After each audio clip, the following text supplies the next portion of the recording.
नमस्कार साथियों, मैं विनय दीक्षित, प्रवक्ता अंग्रेजी, आप सभी लोगों का अपने YouTube channel Vinay Kumar Saraswati English में स्वागत करता हूँ।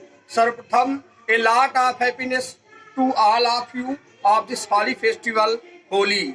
आप सभी लोगों को आपके सपरिवार सहित होली पर्व की ढेर सारी शुभकामनाएं।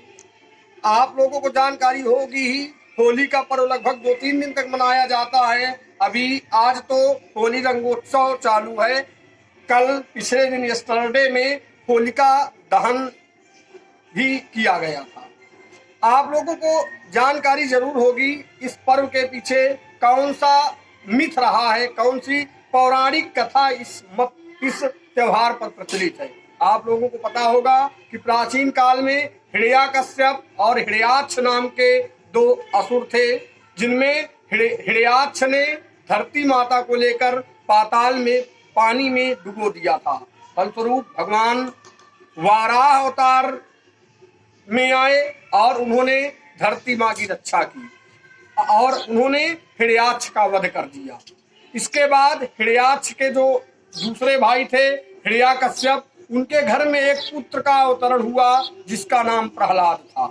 प्रहलाद भगवान नारायण के अनन्य भक्त थे और वह भगवान विष्णु के ओम नमो भगवते वासुदेवाय मंत्र का जाप करती थी। चूंकि हिरण्यकश्यप का मानना था कि भगवान विष्णु के अवतारी अंश वाराह ने ही उनके भाई हिरण्याक्ष का वध किया है, इसलिए वह इसको पसंद नहीं करते थे कि उनके घर का लड़का भगवान विष्णु की आराधना करी। हिरण्यकश्यप बहुत ही शक्तिशाली राक्षस था। वह अपने क्षेत्र में अपनी ही पूजा करवाता था। उसको यह तनिक भी अच्छा नहीं लगता था कि उसके क्षेत्र में या अन्य कहीं पर भी उसके नाम के सिवा भगवान विष्णु का नाम लिया जाए। लेकिन उनके पुत्र प्रहलाद वह तो भगवान विष्णु के अनन्य भक्त थे, वह भगवान विष्णु के नाम को किसी भी हालत में छोड़ने के लिए तैयार नहीं थे। प्रहलाद को तरह तरह की यातनाएं दी गई कि वह भगवान नारायण का नाम लेना छोड़ दे, लेकिन प्रहलाद के अंदर उसका कोई प्रभाव नहीं पड़ा। अंत में उनकी बुआ, प्रहलाद की बुआ होलिका और हिरण्यकश्यप हिरण्याक्ष की बहन होलिका को यह वरदान था, परमपिता ब्रह्मा जी ने वरदान दिया था कि वह अग्नि से नहीं जलेगी। इसलिए होलिका ने एक प्लान बनाया कि अगर उसको बैठा करके लकड़ी के गट्ठर में आग लगा दी जाए तो वह तो नहीं जलेगी, अगर वह प्रहलाद को लेकर अपनी गोद में बैठ जाए तो प्रहलाद जल जाएगा। इसलिए होलिका ने पूरी प्लानिंग बताई हिरण्यकश्यप को और वह लकड़ी के ढेर में बैठ गई अपने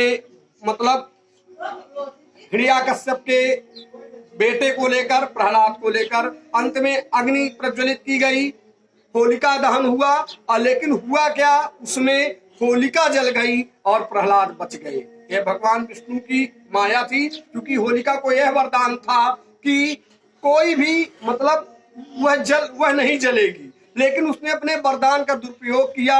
उसने दूसरे को जलाने के लिए अपने वरदान का प्रयोग किया।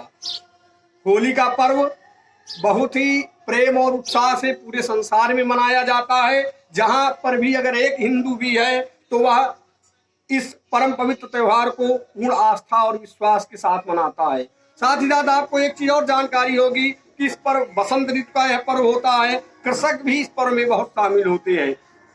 एक चीज और हम ध्यान देंगे, पहले प्राचीन काल से ही होली का पर्व मनाता जा रहा है। पुराण और वेदों में भी इसका जिक्र मिलता है।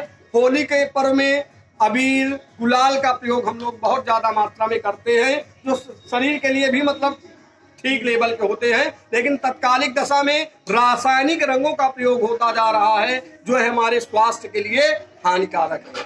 आप लोग होली के दिन हम सभी लोग एक दूसरे के गले मिलते हैं, प्रेम और बधाइयां एक दूसरे को देते हैं, मिठाई, गुजिया, कुसली, पापड़ी आदि का सेवन करते हैं। लेकिन एक चीज हमें ये याद रखना चाहिए कि यह पर्व असत्य पर सत्य की विजय का द्योतक है। भगवान विष्णु ने अंत में क्या किया कि हिरण्यकश्यप को नरसिंह का अवतार लेकर के हिरण्यकश्यप का भी उन्होंने वध किया और अपने भक्त प्रहलाद की रक्षा की। यह परम पवित्र त्योहार हिंदुओं में आस्था का केंद्र है। अन्य धर्मों के लोग भी इसमें प्रेम और सौहार्द के रूप में हिस्सा बटाते हैं। हमें नहीं भूलना चाहिए यह पर्व हम लोगों को एकता के सूत्र में पिरोने का पर्व है। लेकिन हम में से कुछ लोग नशे को लेते हैं, गांजा पी लेते हैं, दारू पी लेते हैं। तो आप लोग इस परम पवित्र त्योहार में इन चीजों का सेवन करने से बचें और आपसी तालमेल से इस त्योहार को और सौहार्दपूर्ण बनाएं। अबीर और गुलाल का प्रयोग करें जो बहुत ज्यादा नुकसानदेह नहीं है, जबकि हम सभी लोगों को रासायनिक रंगों के प्रयोग से बचना चाहिए जिसमें बहुत ज्यादा रासायनिक तत्वों को मिलाया गया है। होली का पर्व हमें पूरा विश्वास है आप लोग पूर्ण आस्था और विश्वास के साथ सेलिब्रेट कर रहे होंगे और आनंद ले रहे होंगे। आपसी तालमेल, आपसी मित्रता को और ज्यादा प्रज्वलित कर रहे होंगे। मैं पुनः आप सभी लोगों को होली की ढेर सारी शुभकामनाएं देते हुए आप लोगों से विदा लेता हूं और अगले वीडियो में पुनः आपसे मुलाकात करूंगा। तब तक के लिए नमस्कार।